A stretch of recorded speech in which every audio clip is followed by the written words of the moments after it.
નમસ્કાર. ધોરણ 11 ભૌતિક વિજ્ઞાન ચેપ્ટર 4 સમતલમાં ગતિની વિડીયો લેક્ચર સિરીઝમાં આજે પાર્ટ 7 જોઈએ. આજે આપણે આ વિભાગની શરૂઆત લેસનનો મુદ્દો 4.9 દ્વિપરિમાણમાં સાપેક્ષ વેગથી કરીશું. આપણે એક પરિમાણમાં એટલે કે સુરેખ ગતિમાં સાપેક્ષ વેગ અંગે અભ્યાસ કરેલો છે, જેમાં આપણે સૂત્રો લીધેલા VAB બરાબર પદાર્થ એનો બીની સાપેક્ષે વેગ બરાબર VA માઇનસ VB. એ રીતે VBA બરાબર VB માઇનસ VA. અને એટલે આ બંને સૂત્રો પરથી આપણને મળ્યું હતું VBA બરાબર માઇનસ VAB. આ ત્રણેય સૂત્રોને આપણે સમતલમાં ગતિ માટે પણ વિસ્તારી શકીએ. દાખલા તરીકે કોઈ એક યામ પદ્ધતિ અથવા પશ્ચાદભૂ કે નિર્દેશ ફ્રેમમાં પદાર્થ એનો વેગ સદિશ VA વડે રજૂ થાય છે. પદાર્થ બીનો વેગ સદિશ VB વડે રજૂ થાય છે. તો આપણને પદાર્થ એનો પદાર્થ બીની સાપેક્ષે વેગ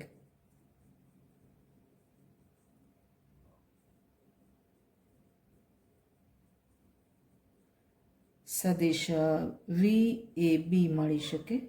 આ પ્રમાણે આગળના સૂત્રને વિસ્તારી શકીએ. સદિશ VA માઇનસ સદિશ VB. એ રીતે પદાર્થ બીનો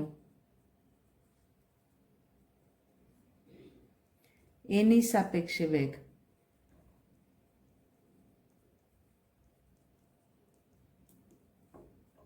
VBA સદિશ ઇઝ ઇક્વલ ટુ સદિશ VB માઇનસ સદિશ VA. that is equal to minus VAB. આમ સુરેખ ગતિ જેવા જ અહીંયા સાપેક્ષ વેગના પરિણામો મળે છે, પણ અહીંયા સમતલમાં ગતિ છે એટલે વેગની સાથે ડીલિંગ હોય ત્યારે વેગને સદિશ રૂપે લેવા પડે છે. હવે ત્યાર પછીનું આપણે જોઈએ ઉદાહરણ 4.6, જેની રકમ આ પ્રમાણે છે. શિરોલંબ દિશામાં 35 મીટર પર સેકન્ડ વેગથી વરસાદ પડે છે. કોઈ મહિલા પૂર્વથી પશ્ચિમ દિશામાં 12 મીટર પર સેકન્ડ ઝડપથી સાયકલ ચલાવે છે. વરસાદથી બચવા માટે તેણીએ છત્રી કઈ દિશામાં રાખવી જોઈએ?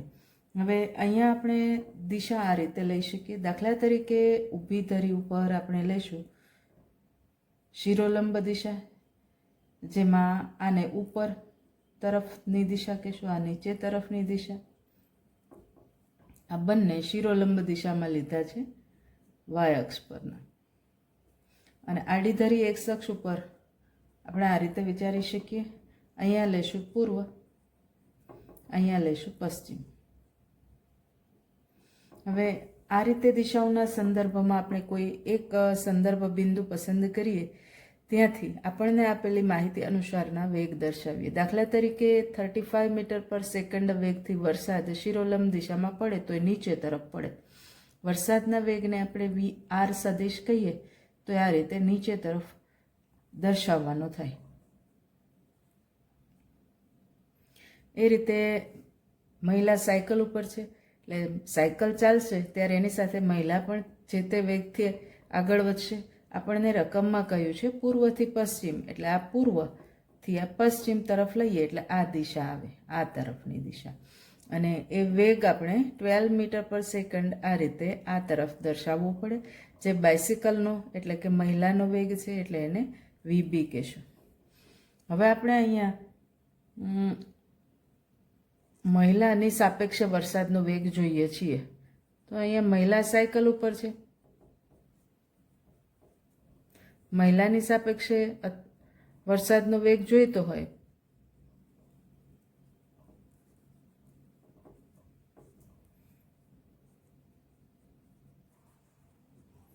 મતલબ સાયકલની સાપેક્ષે વરસાદનો વેગ જોઈએ.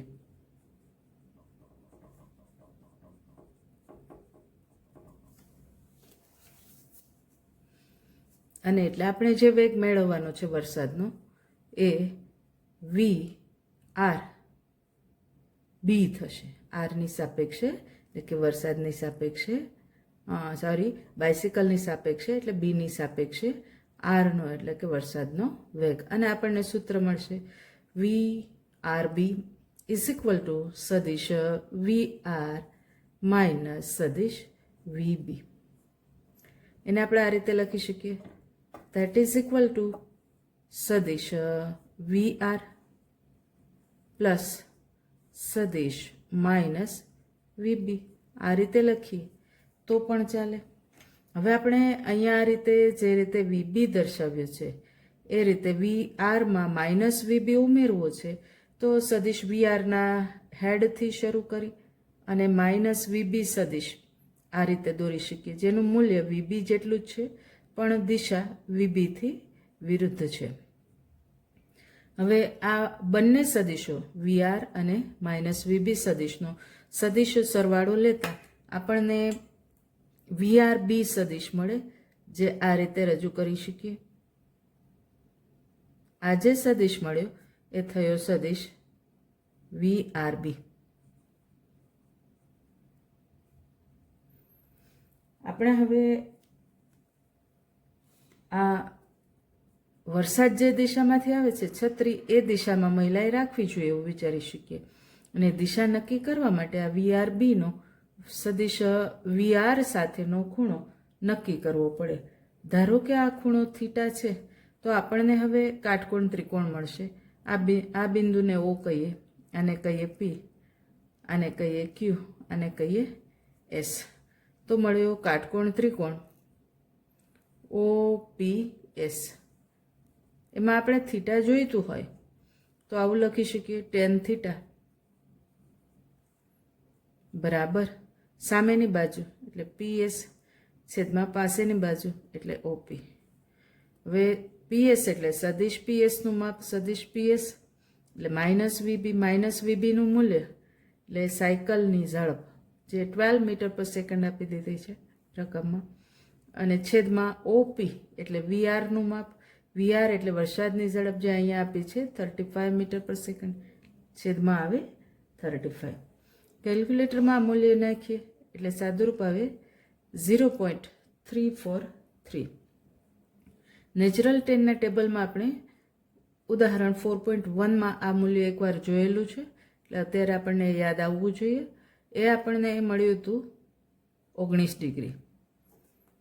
આમ જો છત્રીની દિશા લઈએ તો મહિલાએ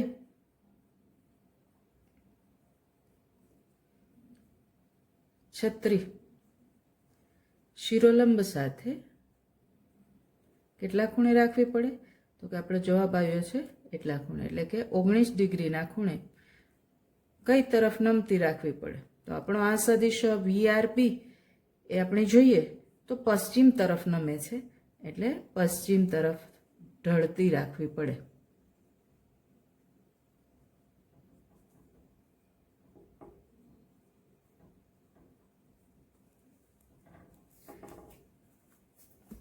આને આપણે ઉદાહરણ 4.1 સાથે સરખાવીએ તો બંને વચ્ચે એક સ્પષ્ટ ભેદ તરી આવે છે. ઉદાહરણ 4.1માં બાળકને બે વેગ લાગતા હતા, વરસાદનો વેગ અને પવનનો વેગ. એટલે બાળક ઉપર જે વરસાદ પડે છે એ વરસાદનો ખુદનો વેગ અને પવનનો વેગ લાગે, અને એટલે વરસાદના પરિણામી વેગ માટે આપણે બંને વેગોનો સરવાળો કરવો પડ્યો હતો. જ્યારે આવું પરિણામી એવો શબ્દ આવશે ત્યારે બે સદિશોનો સરવાળો થશે. જ્યારે અહીંયા આપણે ઉદાહરણ 4.6માં મહિલાની સાપેક્ષે વરસાદનો વેગ લેવો પડે એમ છે, કારણ કે મહિલા પોતે ગતિ કરે છે. પહેલામાં બાળક સ્થિર હતો, અહીંયા મહિલા પોતે ગતિ કરે છે અને મહિલાની ગતિની સંદર્ભમાં આપણે વરસાદની ગતિ જોઈતી હોય તો મહિલાની સાપેક્ષે વરસાદનો વેગ એટલે કે બાઇસિકલની સાપેક્ષે વરસાદનો વેગ લેવો પડ્યો છે. અને જ્યારે આવો સાપેક્ષ વેગ આવશે ત્યારે બે વેગની બાદબાકી કરવી પડશે. એ હકીકત તો સ્પષ્ટ જ છે. આ લેસનનો ત્યાર પછીનો મુદ્દો આપણે લઈએ મુદ્દો 4.10 પ્રક્ષિપ્ત ગતિ.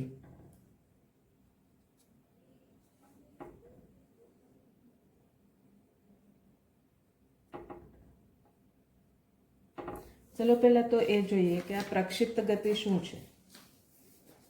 સામાન્ય રીતે જ્યારે ક્રિકેટર બોલને ફટકારે છે, અથવા તો ફૂટબોલર બોલને કિક મારે છે, અથવા તો બેઝબોલની રમત હોય, આ બધામાં જ્યારે બોલને કિક માર્યા પછી કે બેટથી ફટકો લગાવ્યા પછી કે બોલ ગતિ કરે છે, ત્યારે એ હવામાં જેટલો સમય રહે છે એ સમય દરમિયાન એ પદાર્થને પ્રક્ષિપ્ત પદાર્થ કહેવાય. એટલે એ ઉડ્ડયનમાં હોય ત્યારે પદાર્થ પ્રક્ષિપ્ત પદાર્થ કહેવાય.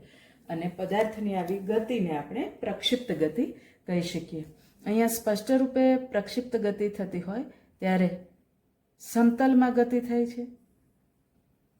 અને આવી સમતલમાં થતી ગતિને આપણે બે પરસ્પર લંબ દિશાની ગતિઓમાં વહેંચીને અભ્યાસ હેઠળ લઈ શકીએ. દાખલા તરીકે આપણે અહીંયા થતી પ્રક્ષિપ્ત ગતિ દરમિયાન પદાર્થને સમક્ષિતિજ દિશામાં જે ગતિ હોય છે એમાં કોઈ પ્રવેગ લાગતો નથી. એટલે એની સમક્ષિતિજ ગતિ નિયમિત ગતિ હોય છે. જ્યારે શિરોલંબ દિશામાં પદાર્થને ગુરુત્વ પ્રવેગ જેટલો પ્રવેગ નીચે તરફ લાગે છે, અને એટલે શિરોલંબ દિશાની ગતિ નિયમિત પ્રવેગી ગતિ હોય છે.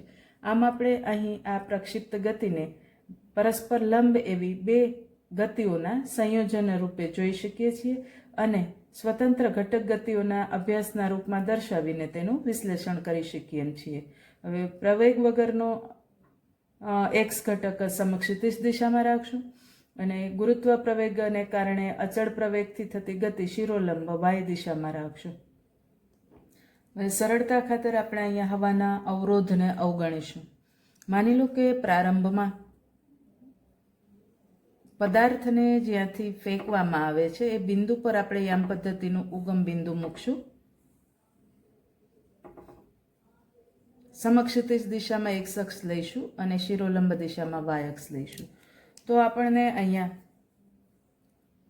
ઓ બિંદુ પાસેથી પ્રક્ષિપ્ત કરેલ પદાર્થનો પ્રારંભનો વેગ સપોઝ આ રીતે છે, આ દિશામાં v0 સદિશથી આપણે એને રજૂ કરીએ છીએ, અને તેનો એક્સ અક્ષ સાથે અથવા સમક્ષિતિજ સાથેનો ખૂણો θ0 છે. તો આ સદિશ v0 ને આપણે પ્રારંભિક વેગ કહેશું.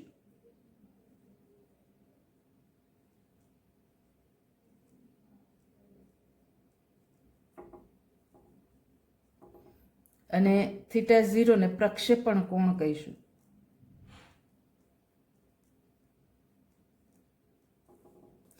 જો આ પદાર્થનો ગતિપથ વિચારીએ તો એ અહીંથી આ રીતે આગળ વધતો હશે, જેની અત્યારે આપણે ચર્ચા કે ચિંતા કરતા નથી. હવે આ ગતિનો આપણે અભ્યાસની શરૂઆત કરીએ તો t=0 સમયે કણ ઉગમ બિંદુ પર છે, એટલે r0 બરાબર 0 સદિશ થશે.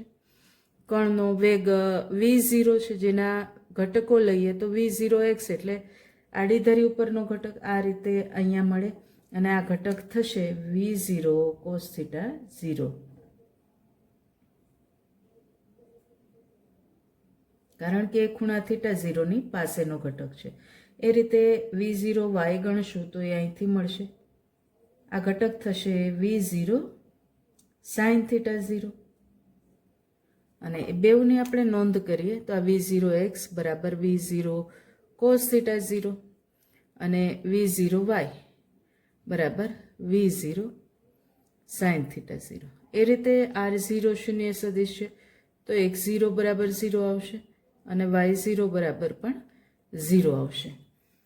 હવે પદાર્થને શિરોલંબ દિશામાં ગુરુત્વ પ્રવેગ જેટલો પ્રવેગ છે, એટલે આપણે એનો અચળ પ્રવેગ સદિશ એ આ રીતે રજૂ કરી શકીશું.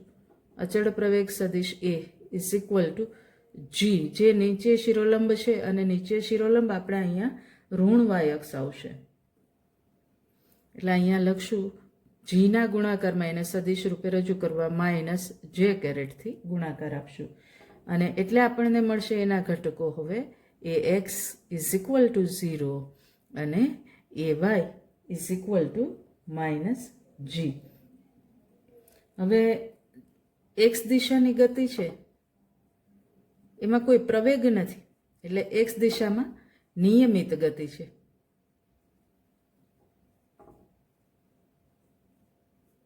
અને એટલે આપણને ગતિ સૂત્ર મળે x ઇઝ ઇક્વલ ટુ નિયમિત ગતિનું સૂત્ર v0x into T is equal to v0 cos theta 0 into T. અહીં ટી સમયે કણનું સ્થાનનો x યામ આ સૂત્રથી મળે.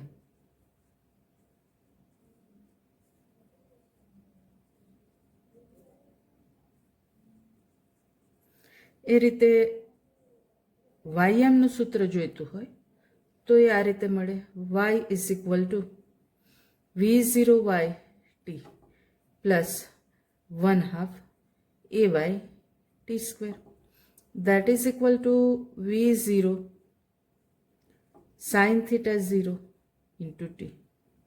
અને અહીંયા ay બરાબર માઇનસ જી છે એટલે આ નિશાની હવે પ્લસને બદલે માઇનસ કરી નાખીએ. હવે -1/2 જી ટી સ્ક્વેર. આ આપણને એક્સ યામ માટેનું સૂત્ર મળ્યું, આ મળ્યું વાય યામ માટેનું સૂત્ર. માઇન્ડ વન થિંગ, આ બંને સૂત્રો માટે આપણે ઘટક ગતિના સૂત્રો એક્સ બરાબર x0 plus v0 x t plus 1/2 ax t square અને y is equal to y0 plus v0 y t plus 1/2 ay t સ્ક્વેરનો ઉપયોગ કર્યો છે, જેને કારણે આ પહેલા સૂત્ર વડે આપણને સમીકરણ 1 મળ્યું છે અને આ બીજા સૂત્ર વડે મળ્યું છે સમીકરણ 2. હવે જો ટી સમયે કણના વેગની વાત કરીએ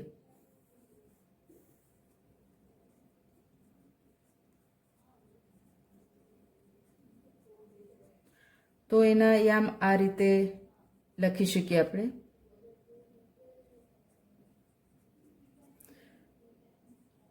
vx is equal to v0x is equal to v0 cos theta 0. Let us see કે આ સૂત્ર આપણને ક્યાંથી મળ્યું છે.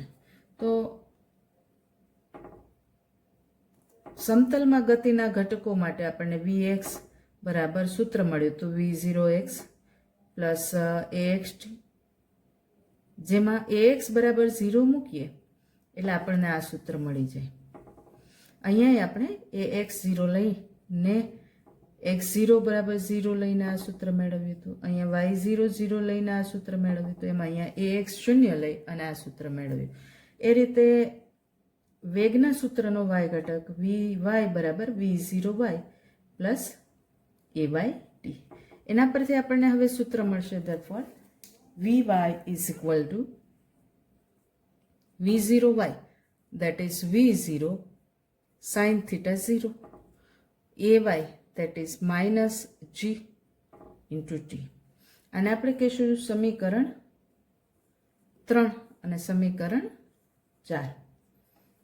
આપણને અહીંયા પ્રક્ષિપ્ત ગતિના વર્ણન માટે સ્થાનયામ x અને y ઘટકોના રૂપમાં મળ્યો છે. એ રીતે વેગના યામ x ઘટક અને y ઘટકના રૂપમાં મળ્યા છે. મહત્તમ ઊંચાઈવાળું બિંદુ લઈએ તો એ મહત્તમ ઊંચાઈએ પહોંચ્યા બાદ પદાર્થ ફરી પાછો નીચે તરફ આવતો જાય છે. એટલે મહત્તમ ઊંચાઈએ વેગનો y ઘટક vy બરાબર 0 થશે અને એટલે આપણને મળશે therefore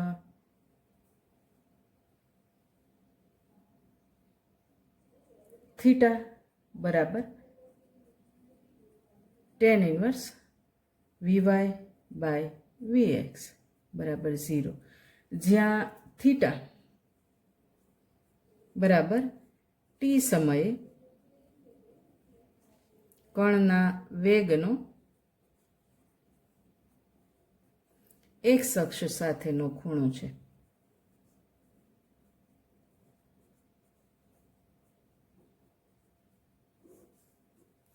અને સ્પષ્ટ રૂપે મહત્તમ ઊંચાઈ આપણને મળશે આ ખૂણો થીટા બરાબર 0, જે આપણે આ સૂત્રથી જોયું. હવે આ દર્શાવતી એક આકૃતિ પણ આપણે ધ્યાને લઈએ. ચાલો,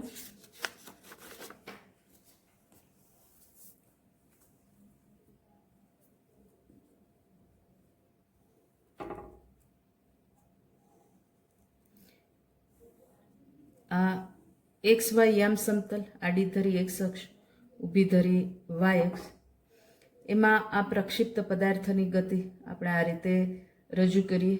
હમણાં થોડી વારમાં જ આપણે પુરવાર કરશું કે પ્રક્ષિપ્ત પદાર્થનો આ ગતિપથ પરવલય હોય છે. અત્યારે આપણે આ ગતિપથ દોરી લઈએ છીએ.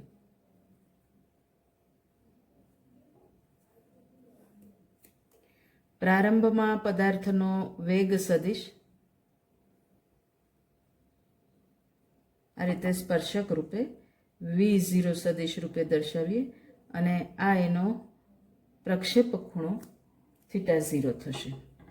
માનો કે કોઈ એક ક્ષણે વેગ આ રીતે સ્પર્શક રૂપે છે, તો એનો રિલેવન્ટ આ એક્સ ઘટક અહીંયા હતો એટલો જ થશે. જ્યારે વાય ઘટક છે એ હવે થોડો પહેલાં કરતાં અહીંયા હતો એના કરતાં ઘટી ગયો છે. હવે જ્યારે પદાર્થ મહત્તમ ઊંચાઈએ પહોંચે છે ત્યારે એનો એક્સ ઘટક તો અચળ જેટલો છે એટલો જ vx વેગ એમને એમ રહે છે, v0x જેટલો. પણ વાય દિશાનો વેગનો ઘટક છે એ અહીંયા શૂન્ય થઈ જાય છે. હવે ગતિ કરતો કણ હજુ આગળ ગતિ કરશે. એ દરમિયાન હવે ટોચ ઉપરથી નીચે તરફ આવશે. માની લો કે આ બિંદુએ પહોંચે છે ત્યારે એનો વેગ સ્પર્શકની દિશામાં આ રીતે છે. તો અહીંયા આપણે જોઈ શકીએ કે એના વેગનો આ એક્સ ઘટક v0x જેટલો જ એમને એમ છે. એનો વાય ઘટક હવે નીચે તરફની દિશામાં છે અને એ છે -vyj.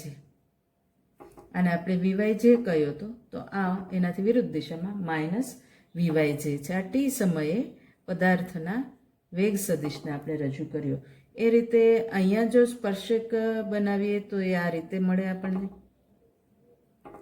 જેનો આ થશે વેગ વાય ઘટક, જેને -v0yj થી રજૂ કરી શકાય. આ થશે એ વેગનો એક્સ ઘટક જે પહેલાંની માફક જ v0x જેટલો છે. જો સદિશ રૂપે રજૂ કરીએ તો આ દરેક ઘટકને આપણે i થી ગુણવો પડે.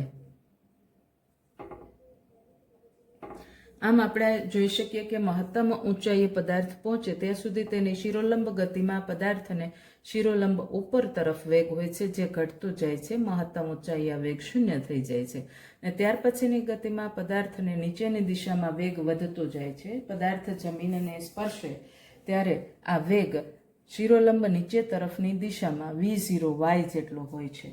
અચ્છા, આપણે હવે વાય દિશાની ગતિનું સૂત્ર લઈએ. તો વાય દિશાની ગતિનું સૂત્ર આપણને આગળ થોડી વાર પહેલાં જ મેળવ્યું એ પ્રમાણે વાયયામનું સૂત્ર આ રીતે મળ્યું. વાય બરાબર v0 sin θ0 into T -1/2 gt². આપણું સમીકરણ 2 છે.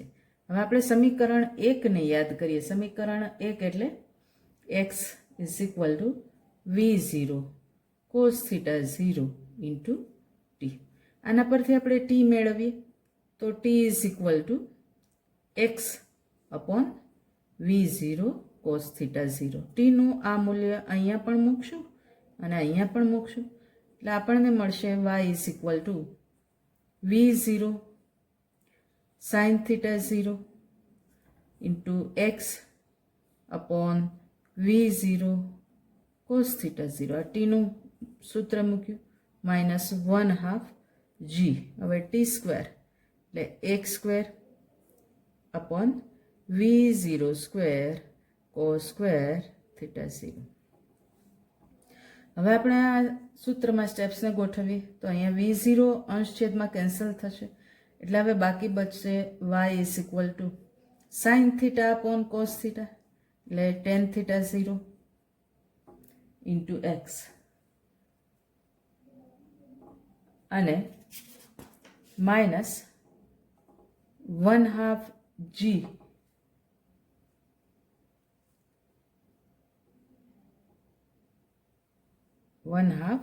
g અપોન v0² cos² θ0 આ બ્રેકેટમાં અને ઇન્ટુ x². સૂત્રમાં બે પ્રાચલ આવ્યા, એક્સ યામ અને વાય યામ, અને આપણને આ સૂત્ર મળ્યું વાય બરાબર એ એક્સ પ્લસ બી એક્સ સ્ક્વેર. આપણને હાઈસ્કૂલ ગણિત શીખીએ છીએ પરથી ખબર છે કે આ એક પરવલયનું સૂત્ર છે. આ પદની ઋણ નિશાની આપણને એ બાબત પણ સ્પષ્ટ કરે છે કે આ પરવલય ઊંધા પ્રકારનો હશે.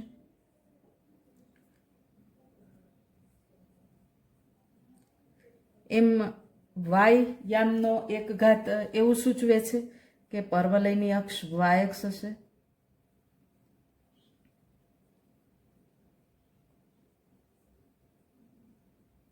જે આપણને આ આલેખ ઉપરથી ખબર પડે કે આ પરવલય આ રીતે આમ ઊંધો છે અને એની આ અક્ષ થશે પરવલયની, જે વાય અક્ષને સમાંતર થશે. અર્થાત પ્રક્ષિપ્ત પદાર્થનો ગતિપથ પરવલયની અક્ષ વાય અક્ષ તરીકે આપણે અહીંયા નોંધી. સૂત્ર છે વાય બરાબર એ એક્સ માઇનસ બી એક્સ સ્ક્વેર, એટલે પરવલયનું સૂત્ર છે અને અહીંયા ઋણ નિશાની છે એટલે એનો આકાર છે આમ કેપ પ્રકારનો થશે, જે આપણે અહીંયા આગળ નોંધ્યું. હવે આપણે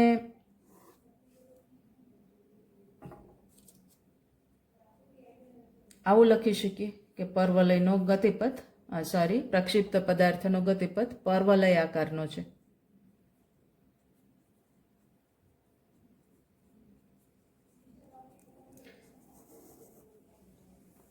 પ્રક્ષિપ્ત પદાર્થની ગતિનો અભ્યાસ કરતા હોઈએ ત્યારે કેટલીક બાબતો જાણવામાં આપણને સ્પષ્ટ રૂપે રસ હોય. દાખલા તરીકે આપણે અહીંથી ફેંકેલો પદાર્થ ગતિપથ પર આગળ વધતો ટોચ ઉપર પહોંચે ત્યારે એની ઊંચાઈ મહત્તમ થઈ ગઈ. તો આ મહત્તમ ઊંચાઈ એ ક્યારે પહોંચે છે, એની મહત્તમ ઊંચાઈ કેટલી છે. એકવાર આપણે અહીંથી છોડ્યો પછી એ હવામાં રહીને જમીન પર પાછો આવે છે, ક્યારે આવે છે અને કયા બિંદુ પર આવે છે, આ બધી બાબતોમાં આપણને રસ હોય છે. આ દરેક બાબતોને આપણે એક પછી એક શીખીએ. દાખલા તરીકે પહેલું આપણે લઈએ મહત્તમ ઊંચાઈએ પહોંચતા લાગતો સમય.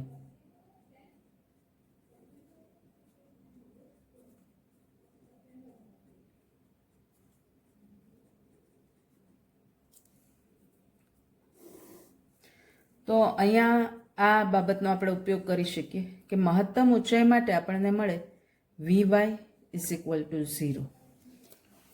Vyનું સૂત્ર લખીએ એટલે મળે Vyનું સૂત્ર આગળ લીધું હતું સમીકરણ 4 એ પ્રમાણે V0 સાઇન થીટા 0 આ પ્રારંભિક વેગ અને minus GT is equal two Vy. જો આપણે Vy બરાબર 0 લઈએ તો જે સમયગાળો છે એ થઈ જાય T બરાબર TM, અને એટલે આપણે હવે લખી શકીએ Tની જગ્યાએ TM લખીએ તો આપણને Vyની જગ્યાએ 0 મૂકી શકીએ. V0 sine theta 0 minus GTM is equal to 0.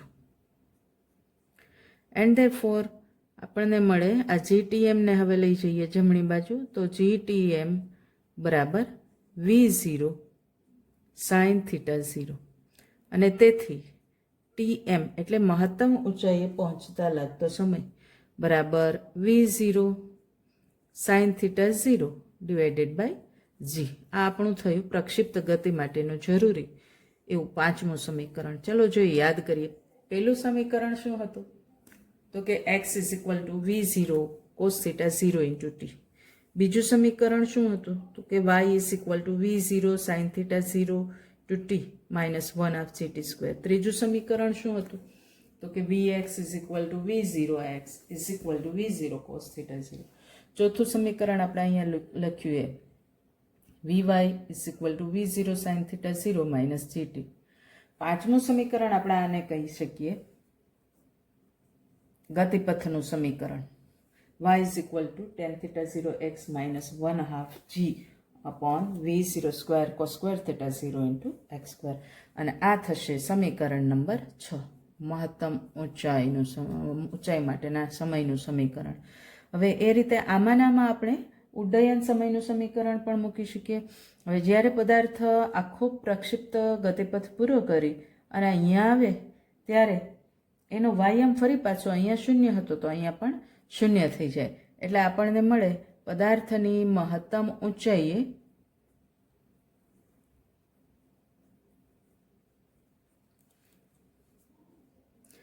પહોંચતા જેમ વીવાય બરાબર 0 મળ્યું હતું એમ ઉડ્ડયન પૂરું કરે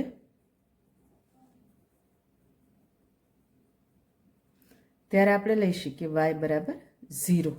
હવે વાયમનું સૂત્ર લખીએ તો આપણને મળે therefore v0 sin theta 0 into t minus 1/2 gt square આના બરાબર થશે 0.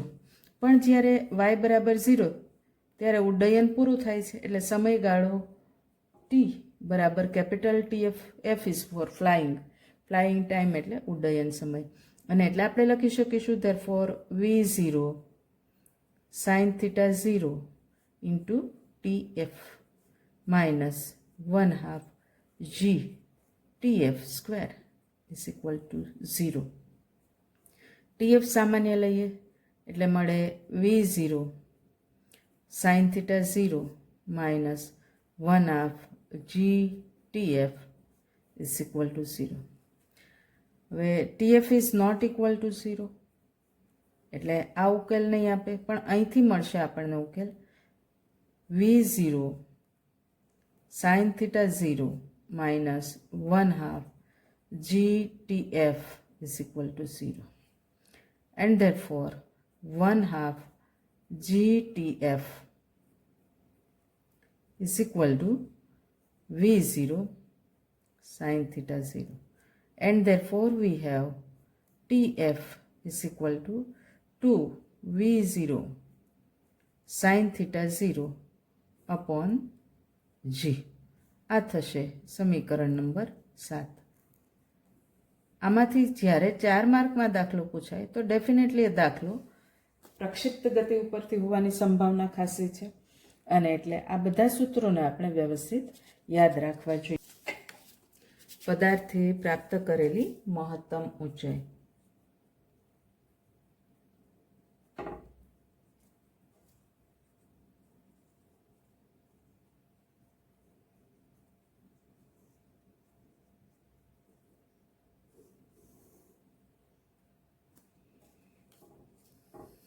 મહત્તમ ઊંચાઈ એટલે t is equal two tm, ત્યારે પદાર્થનો વાયમ એટલે y બરાબર hm આ મેળવવાનું થાય. હવે yનું સૂત્ર ફરી પાછું લઈએ તો y is equal to v0 sin theta 0 into t minus 1/2 gt square. એમાં જો આપણે t બરાબર tm બરાબર v0 sin theta 0 upon g મૂકશું તો આપણને y બરાબર hm મળશે, એટલે therefore hm is equal to v0 sin theta 0 into tm minus 1/2 g tm square. આ રીતે સૂત્ર મળે, જેમાં tmનું સૂત્ર એપ્લાય કરીએ તો is equal to v0 sin theta 0 tm એટલે v0 sin theta 0 upon g minus 1/2 g tm square એટલે v0 sin theta 0 upon g bracket square. કાઉન્સ ખોલીને બેવ પદના સાદુરૂપ આપીએ તો પહેલા પદમાં આપણને મળે v0 ઇન્ટુ v0 એટલે v0 sin theta 0 into sin theta 0 એટલે sin square theta 0 upon g minus આ 1/2. હવે અહીંયા એક g છે ને અહીંયા g સ્ક્વેર આવશે છેદમાં, એટલે સાદુરૂપ મળી અને આપણને છેદમાં મળશે g. હવે આ v0 એનો સ્ક્વેર થશે એટલે v0 સ્ક્વેર, અને સાઇન થીટાનો સ્ક્વેર થશે એટલે સાઇન સ્ક્વેર થીટા 0. આપણે અહીંયા જોઈએ તો v0 square sine square theta 0 અંશમાં અને છેદમાં g આટલું બેવ પદમાં સામાન્ય છે. સાદુરૂપ આપીએ અને સામાન્ય લઈએ એટલે કાઉન્સમાં બાકી બચે અહીંથી 1 માઇનસ અહીંથી 1/2, અને એટલે એકમાંથી અડધો બાદ કરીએ તો બાકી રહે 1/2, એટલે કૌંસનું સાદુરૂપ 1/2 આવશે. અને આપણે લખી શકીશું ધેરફોર HM બરાબર V0 square sine square theta 0 upon 2G. આ મહત્તમ ઊંચાઈનું સમીકરણ નંબર થયું 8. ત્યાર પછી આપણે લઈએ પ્રક્ષિપ્ત પદાર્થની સમક્ષિતિજ અવધિ.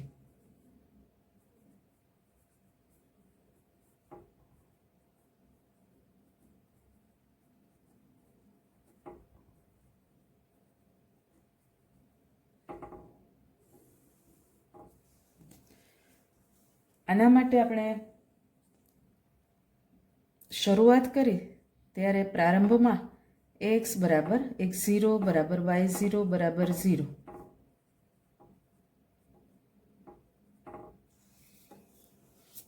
હવે જ્યારે ફરી પાછો ગતિપથ પૂર્ણ કરીને પદાર્થ એની મૂળ ઊંચાઈએ પાછો આવે ત્યારે સ્પષ્ટ રૂપે પહેલાં y બરાબર 0 હતું, પછી એ y બરાબર 0 થાય છે.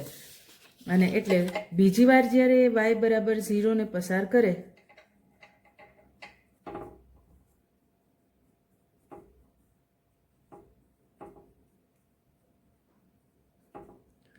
ત્યારે થશે x બરાબર r બરાબર અવધિ. આ સમક્ષિતિજ દિશામાં કાપેલું અંતર છે, અને સમક્ષિતિજ ગતિ માટે એક્સિયમનું સૂત્ર આવે x બરાબર V0 cos theta 0 into T. એટલે જ્યારે સમય ઉડ્ડયન સમય જેટલો પૂરો લેશું ત્યારે પદાર્થનો સમગ્ર ગતિમાર્ગ પૂરો થશે, અને ત્યારે તેનો એક્સિયમ અવધિ જેટલો થશે. અને એટલે આપણને સૂત્ર મળશે therefore R is equal to V0 cos theta 0 into TF. ચલો હવે TFનું સૂત્ર મૂકીએ.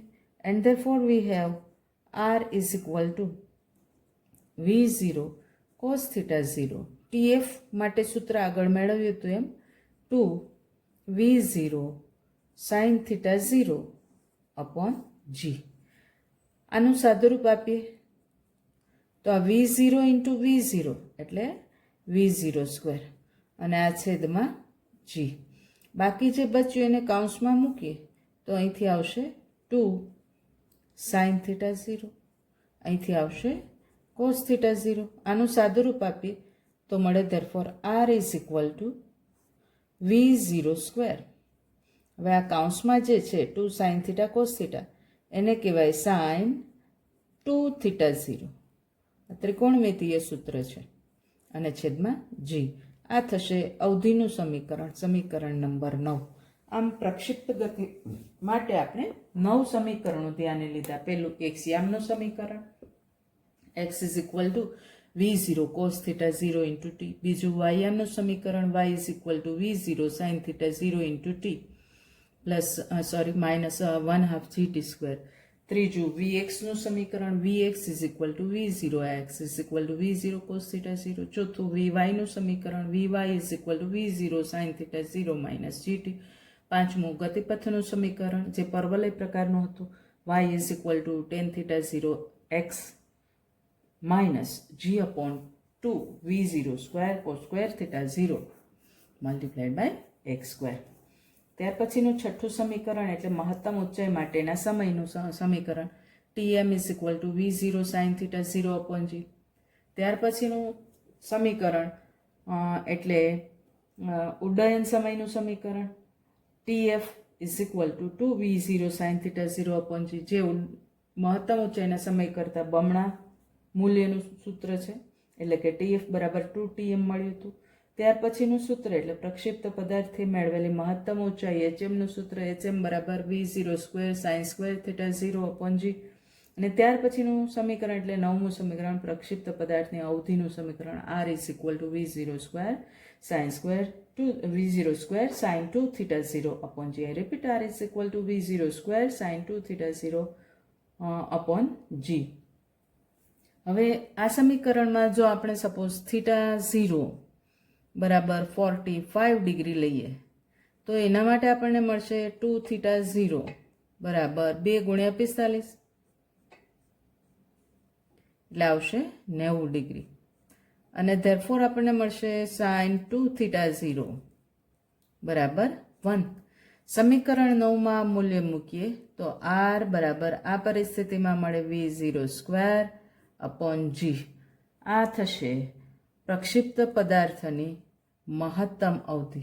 આમ જ્યારે અવધિ મહત્તમ જોઈતી હોય ત્યારે પદાર્થને 45 ડિગ્રીના ખૂણે પ્રક્ષિપ્ત કરવો પડે.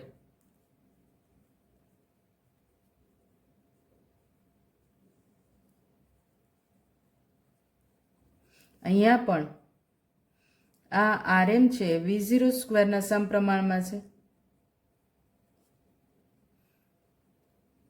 એટલે પદાર્થ પ્રક્ષિપ્ત થાય ત્યારે જે વેગથી ફેંકાય છે એ વેગના મૂલ્યના વર્ગના સમપ્રમાણમાં અવધિ વધતી હોય છે. એટલે v0 વેગથી ફેંકાય ત્યારે અવધિ rm બરાબર r હોય તો 2v0 વેગથી ફેંકાય ત્યારે પદાર્થની અવધિ rm ડેશ બરાબર 4r થાય છે.